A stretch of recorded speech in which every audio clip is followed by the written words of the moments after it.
सुनवाई कोर्ट में पहुंचती है और कोर्ट में न्याय होता है तो भारतीय जनता पार्टी का हर आरोप हमेशा झूठा साबित हुआ है, क्योंकि ये लोग फर्जी आरोप लगाते हैं आम आदमी पार्टी के नेताओं के ऊपर। आजकल इन्होंने सत्येंद्र जैन जी को भारतीय जनता पार्टी की ईडी ने जेल में डाल रखा है, जबकि खुद कल केंद्र सरकार के जरिए हाई कोर्ट में कहा गया कि साहब हमने सत्येंद्र जैन को अभी आरोपी नहीं बनाया है, अभी तो उनसे पूछताछ चल रही है। फिर भी उन्होंने जेल में डाल रखा है फर्जी आरोप लगा के। आज नहीं तो कल सत्येंद्र जैन जी का भी सच सामने आ जाएगा और वो छूट जाएंगे, निर्दोष साबित होंगे, क्योंकि उन्होंने कोई गलत काम नहीं किया, उन्होंने कोई भ्रष्टाचार नहीं किया।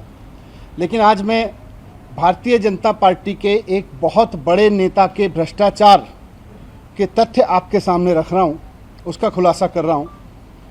ये भारतीय जनता पार्टी के बड़े नेता एक राज्य के मुख्यमंत्री भी हैं और इन्होंने जो कारनामा किया है, मैं भारतीय जनता पार्टी के नेताओं को सलाह देना चाहूँगा कि भ्रष्टाचार इसे कहते हैं। अपने नेताओं की करतूत देखें और समझें कि भ्रष्टाचार क्या होता है। मोहल्ला क्लिनिक और स्कूल बनवाना भ्रष्टाचार नहीं होता। भ्रष्टाचार ये होता है जो आपकी पार्टी के एक बहुत बड़े नेता और मुख्यमंत्री ने किया है। भारतीय जनता पार्टी के इस बड़े नेता ने अपनी पत्नी की कंपनी को और अपने बेटे की पार्टनर की कंपनियों को सरकारी खरीद के ठेके दिए हैं।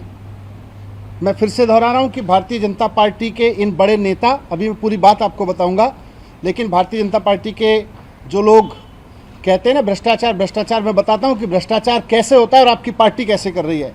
आपकी पार्टी के बड़े नेता और मुख्यमंत्री ने, भारतीय जनता पार्टी के मुख्यमंत्री ने अपनी पत्नी के कंपनियों को सरकारी खरीद के ठेके दिए हैं, अपने बेटे की कंपनियों को, अपने बेटे के पार्टनर्स की कंपनियों को सरकारी खरीद के ठेके दिए हैं। यह होता है भ्रष्टाचार। जब कोई चुना हुआ मुख्यमंत्री या मंत्री अपने पत्नी के कंपनी को या अपने बेटे के पार्टनर की कंपनियों को सरकारी खरीद के ठेके दे तो वो इस देश के कानून में भ्रष्टाचार होता है। भारतीय जनता पार्टी ये बताए कि वो उसकी नज़र में वो भ्रष्टाचार है कि नहीं है, उस पर कार्रवाई होगी कि नहीं होगी। अपने मुख्यमंत्री को आज जेल में डालेंगे कि नहीं डालेंगे, ये सवाल खड़े करते हुए मैं आपको पूरी कहानी बताता हूँ।